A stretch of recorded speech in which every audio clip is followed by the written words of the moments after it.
Hello and welcome to the Election Corner on One Man Think Tank.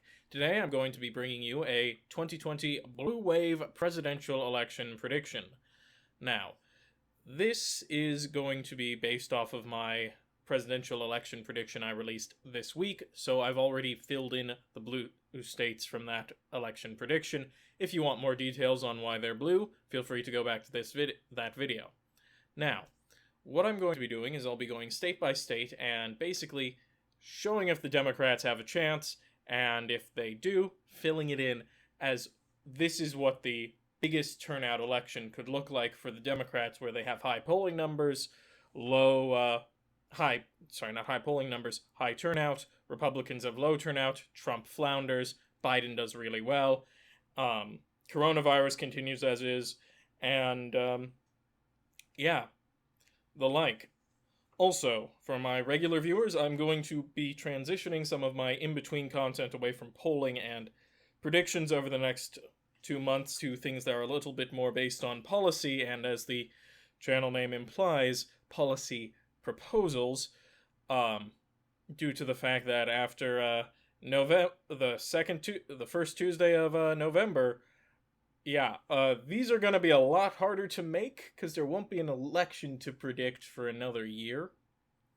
So, we're going to have to take just giving you guys a heads up, Election Corner is not the only thing that's going to be uploaded anymore.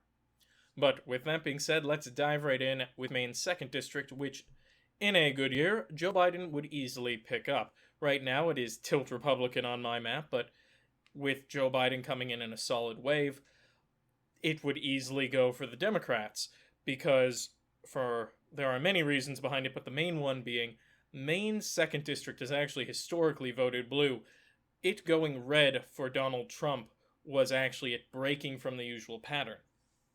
We saw it go blue in 2018, and it's likely that the Senate, especially in a wave election, will go for the Democrats as well, so it makes sense the 2nd District would flip.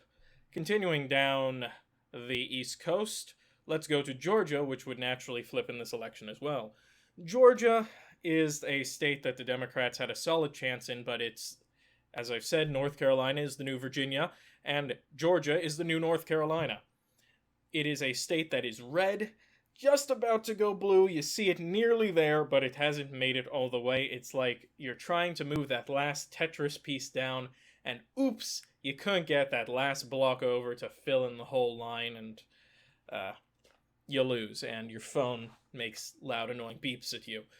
But in a good year, high Democratic turnout, low Republican turnout, and also low voter suppression rates, Georgia goes to the Democrats.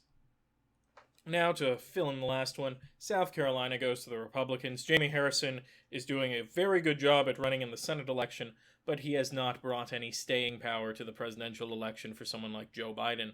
So, while a wave election could win the Democrats the Senate seat, I don't see it winning them the presidential seat. This is true for most other states in the South, not Missouri, but all of these down here, as well as West Virginia and Indiana. However, both Ohio and Kentucky, would flip in this scenario. Now, Ohio makes sense. It is a Rust Belt state. Joe Biden does well there. He has that very Sherrod Brown vibe. The election is contested in the main one. So, good wave year, flips. And also, we're not doing likelies. We're just assuming this would be the final map. Kentucky. Why would Kentucky flip? Well, I've seen there hasn't been much polling out of Kentucky, but we have seen at the statewide level, Kentucky has historically voted blue. And it's been getting a bit more blue, and I could see people deciding to compile their hatred of Mitch McConnell and Donald Trump into the presidential election. This is not meant to be a hypothetical, too. We're seeing it happen. Trump's numbers and approval rating have really been dipping in Kentucky ever since coronavirus started. In your average election, like we're having right now, ignoring outside factors, Biden doesn't stand a chance. But if you change things up slightly, you mix around the formula, all of a sudden Kentucky is really in play for the Democrats.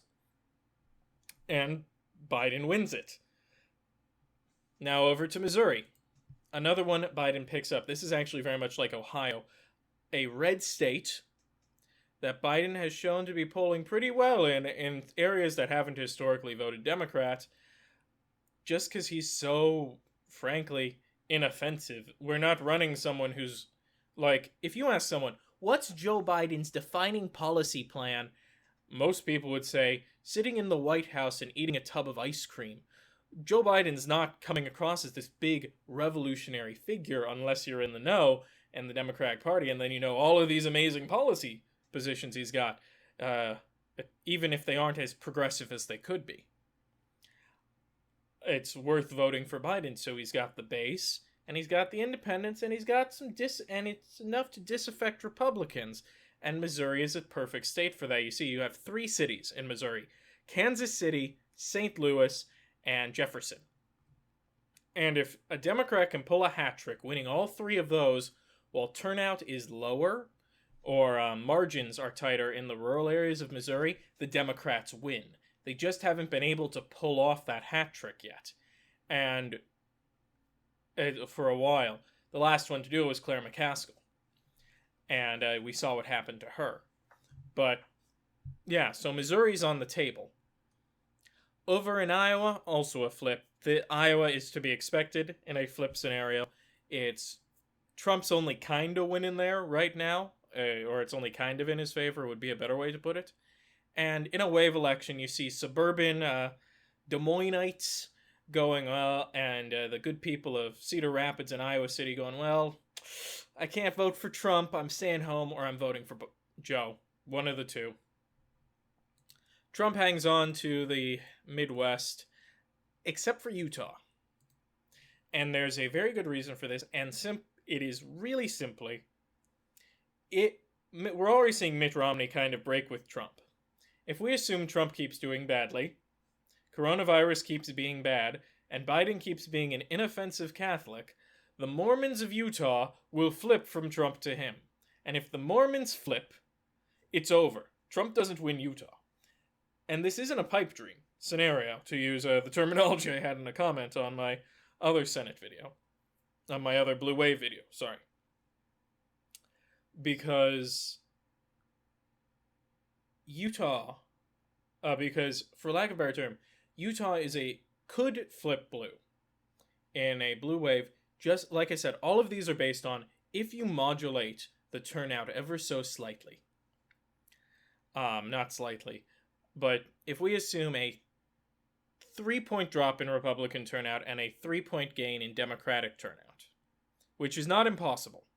That's closer to the extremes, but it would be a year of if let's say Donald Trump was Mike Pence and thus really uninspiring, you see a drop in turnout and Joe Biden was replaced with Barack Obama, you've got these two counters going against each other. And in this case, the low turnout plus high turnout, you're already seeing Salt Lake start to turn the state blue. It's really hard because you've got that Mormon political machine that doesn't want to flip. But in Utah, the Mormon political machine is the most, out of all of the states, except for Alaska's pretty aligned now. Out of all of the Republican machines in the states, Utah's is the most independent out of the bunch. And I could easily see things going badly for Trump. The Mormons know where their bread is buttered, want to put Romney on the ticket in 2024, go, where everyone should vote for Biden. So that's why Utah flips. Nebraska, everything's red except the 2nd district. This is to be expected in a blue wave scenario. The Omaha-Lincoln area, urban but very suburban, so you get those classic white suburban voters that vote for the GOP for tax reasons, flipping to Biden just to return to normalcy. Oklahoma goes red. Kansas goes blue, due to the fact that we're now seeing what is essentially a revolt against the Republican Party in the state. They're putting up 2 lackluster statewide candidates. Democrats are already projected to gain in the state house and state senate. It cost them Kansas. Alaska, that goes red. I know, hard to believe in a scenario that includes Kentucky, Missouri, and Utah going blue. Alaska would still be red, and it's for a really simple reason. I genuinely do not see a pathway forward for Joe Biden in the polls, even if we modulate turnout. There's a pathway for the Democrats in the Senate, like in South Carolina, but I do not see a pathway forward for them in the polling right now. Joe Biden is just polling poorly. You're seeing a lot of defections to independents, to like the Alaska Independent Party or Third Party, or I'm not voting in the presidency. But if Trump loses 4 points and Biden gains 4 points, Trump still wins. And that's not even assuming, and even if we assume turnout changes on top of that, Trump still slightly wins. So Alaska goes to the Republicans in this case. And of course, the lesbian at the bar, Texas, turns blue. Yay. For the Democrats. The Texas is going to turn blue in the next decade. This is inevitable. I actually think Beto O'Rourke's going to make a run for governor. If I had to make a guess, that would make sense for his next plan. And Biden polls real well in Texas. And if Utah flips, Texas flips. And this is your final map. The Democrats have a lot of potential ground they can gain in this year. And sorry, I have a little bit of allergies. But if you look at this map, Utah, Kansas, Kentucky, Missouri, the straight line through the center of the country, Democrats can win all this. They can win Ohio, they can win Georgia, they can win Texas. If they devote the resources to it now, they've got these urban voters, these pockets of blue in these red states that can outnumber the Republican category. Utah's a little bit of a special case because, like I said, they need to win over the Mormons. But if Democrats get those blue votes out in those city suburban areas, and the rural vote is down, and the classic suburban vote is down, they win these states. No question about it. It's just a matter of turnout. And there you have it. 443 votes for the Democrat, Joe Biden, and only 95 votes for Donald Trump. So if you're wondering where to put your money as a Democratic donor, here's where you put it. And if you're wondering where you need to start shoring up states if you're a Republican donor, here you go. But if you like the video, leave a like and drop a comment down below. I love hearing your guys' opinions. If you want to see more from the channel, click the subscribe button and the notification bell for more content. And to follow me outside of YouTube, I have a Twitter, at OneManThinkTan1, the Roman numeral. Link down in the description below. Otherwise, most importantly, as always, have a wonderful day.